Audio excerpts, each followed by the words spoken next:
देवरानी की शादी। रमा बहन फितरत से लालची और मक्कार।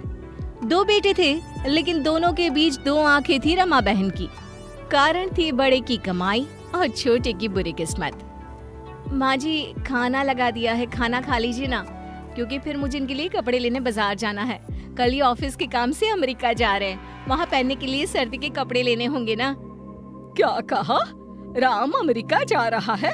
इतनी बड़ी बात उसने मुझे नहीं बताई, क्यों? अरे माँ, अभी अभी तो फोन आया है, मीटिंग में अभी उन्हीं का नाम आया, तो कल की टिकट भी हो गई और उन्होंने कहा भी कि माँ को जरूर बता देना। अरे वाह भाभी, क्या किस्मत है भैया की, आज दिल्ली कल अमेरिका। अरे चुप कर मनहूस, कहीं टोक ना लगा देना मेरे बेटे को। जरा अपने पति को भी बोल कुछ काम धंधा करे, सारा दिन न जाने क्या क्या करता रहता है घर में बैठकर। अब अच्छा छोटी, तैयार हो जा, साथ चलेंगे बाजार। और हाँ, तो वो साड़ी भी ले लेना जिसकी चूड़ियां लेनी थी ना तुझे। छोटी, जिसका मूड सास की बात से दुखी था, अब जेठानी की बात से खुश हो जाता है। वो चहक उठती है। हाँ हाँ भाभी, मैं अभी ले आती हूँ। वो वहाँ से चली जाती है। अरे क्यों सर चढ़ा रखा है इसे? करते क्या है ये लोग घर के लिए? सिर्फ मुफ्त में बैठकर रोटियां तोड़ रहे हैं। माँ, अब छोटी को ऐसा मत कहे ना, उसकी क्या गलती है? झूठ बोलकर आपने उसकी शादी करवाई, वरना सुंदर और बड़े घर की बेटी थी। क्या उसकी शादी किसी अच्छे लड़के से ना हो जाती? अरे क्या झूठ बोला? बस यही ना कि लड़का कोई नशा नहीं करता और लाखों की नौकरी है। कोई बात नहीं, लड़का दिखने में तो सुंदर ही है ना, वही तो देखा इन लोगों ने भी।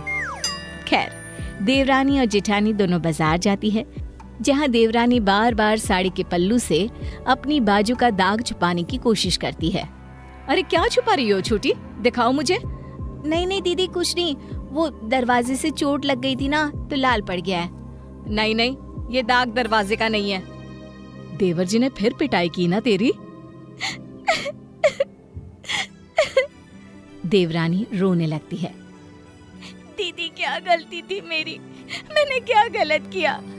कहा नशा मत करो तो मारने लगे, अरे कुछ पैसे मांगो तो मारने लगते हैं। दीदी क्यों झूठ बोला आप लोगों ने मुझे?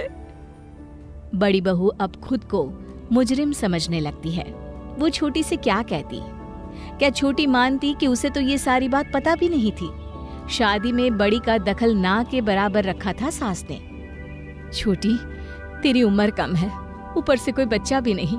देवर जी के साथ 2 साल हो गए हैं तुझे, तू दूसरी शादी कर ले। छोटी रोने लगती है। नहीं दीदी, मैं प्यार करती हूँ उनसे, वो जैसे भी है मेरे पति हैं, मैं ठीक हूँ, बस ये ठीक हो जाए। बड़ी बहू छोटी का पूरा ख्याल रखती, लेकिन एक दिन तो हद हो जाती है। कर्जा मांगने वाला घर पर चला आता है। पुलकित का घर यही है? हाँ हाँ, छोटा बेटा है मेरा, बताओ क्या बात है? बुढ़िया, तेरे बेटे ने नशा करने के लिए 1 लाख लिए थे मुझसे, वो पैसे दे दे, वरना मैं पूरा घर तोड़ दूंगा। बहुत बड़ा गुंडा हूँ मैं यहाँ का। अरे ऐसा कैसे 1 लाख लेने आ गए हो? मेरा बेटा नशा करता ही नहीं है। तभी छोटा बेटा आ जाता है। वो कर्जा लेने आए लोगों को देखकर डर जाता है। अरे कल्लू भाई, मैं आपके पास ही आने वाला था। बेटा, तू इसे जानता है? तभी वहाँ छोटी भी आ जाती है। तू अंदर जा बहू, ये घर की बात है। माँ, उसे हक है सब जानने का कि उसका पति क्या क्या करता है। भाभी, आप ज्यादा बीच में मत पड़ो। 4 पैसे भैया क्या कमाते हैं, आप कुछ ज्यादा ही नाक घुसेड़ने लगी हो। ये मेरा कर्जा है, मैं निपटा दूंगा। अरे ये फैमिली ड्रामा मेरे जाने के बाद में करना, मेरे पैसे दो, फिर खेलना ये कहानी घर घर की। अब माँ, ये कंगन जो तूने पहने है ना, दे दे इसे। वैसे भी मेरे ससुराल वालों ने तो दिए थे तुझे। अरे नहीं नहीं, मैं कुछ नहीं दूंगी। क्यों दे दूं? अरे माना तेरे ससुराल वालों ने दिए, पर तुझे पालने में मैंने कम खर्च किया है क्या? अरे कितना खाता था तू? ना ना, मैं नहीं दूंगी। देख अब तुझे कितना मारता हूँ मैं, तब अपने आप तेरे घर वाले पैसा देंगे। गुंडा जैसे ही पुलकित को मारने के लिए हाथ उठाता है, छोटी बहू कहती है, नहीं नहीं, मत मारिए इन्हें प्लीज, ये ले लीजिए, इससे आपके पैसे पूरे हो जाएंगे। छोटी अपने गले से सोन की चेन उतार कर गुंडे को दे देती है। गुंडा चेन लेकर चला जाता है। हाँ, अब ज्यादा देवी बनने की कोशिश मत करना, और ये जो सोने की चूड़ियां पहनी है ना, उतार दे इसे भी। आज का इंतजाम भी तो करना होगा। नहीं नहीं, ये मेरी माँ की आखिरी निशानी है, मैं नहीं दूंगी इसे। दोनों के बीच लड़ाई होती है, जिसमें पति पत्नी को एक धक्का देता है। वो गिर जाती है और उसके सर पर चोट आ जाती है। अब ठीक है, बहुत जबान चल रही थी इसकी, अब शांत हो जाएगी। अरे माँ चली गई तो आखिरी निशानी रख कर क्या करेगी? कितनी लालची लड़की है, पति को कंगन भी नहीं दे सकती। अरे सारा श्रृंगार पति से ही तो है। माँ जी, आप माँ होकर नहीं उतार सकी ना अपने गहने, वो बीवी है। भाभी, आपको पहले भी शांत रहने को कहा था। आपकी तो शिकायत मैं भाई से करूंगा। और हाँ, ये छोटी को भी अपने साथ रखिए, मेरे कमरे में मत आने दीजिएगा, मैं इसे तलाक देने वाला हूँ। नहीं नहीं, प्लीज ऐसा मत बोलिए। अगले दिन बड़ी भाभी का भाई बहन से मिलने आता है। दीदी, जीजू अमेरिका गए हैं, आप चलो ना मेरे साथ घर, माँ ने भेजा है आपको लेने के लिए। छोटी की तरफ बड़ी देखती है और कहती है, छोटी तू भी चल, पैक कर ले अपना सामान।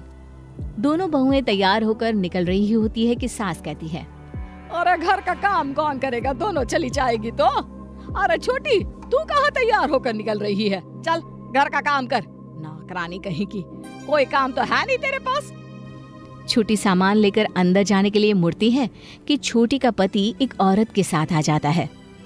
माँ, जाने दे इसे, वैसे भी मैं इस लीली से प्यार करता हूँ और शादी भी कर ली है। तलाक देना है तो दे, नहीं तो अदालत के चक्कर काटे।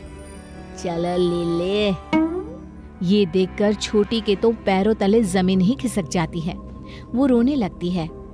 तभी बड़ी बहू का भाई कहता है, तुम जानते नहीं हो भैया, बिना पहली बीवी को तलाक दिए दूसरी शादी करके तुमने कितनी बड़ी गलती की है, अब तो तुम्हें जेल हो जाएगी। नहीं नहीं, ठीक है ना, इसे लिली के साथ ही रहने दो भाई। छोटी जैसी लड़की वैसे भी देवर जी जैसे लड़की को डिजर्व नहीं करती है। मैं इसकी शादी अपने भाई से करवाऊंगी। भाभी, ये क्या बोल रही हैं आप? मुझे रिश्ता मंजूर है दीदी। वैसे भी पति गलत होने का मतलब ये नहीं कि औरत अपनी जिंदगी घुट घुट कर गुजार दे। अरे वाह वाह वाह, क्या ड्रामा चल रहा है ये। हाँ माँ जी, किसी लड़के की झूठ बोलकर शादी करवाने में आपने मुझे भी जिम्मेदार बना दिया। छोटी जैसी भाभी पाकर मैं तो खुश हूँ।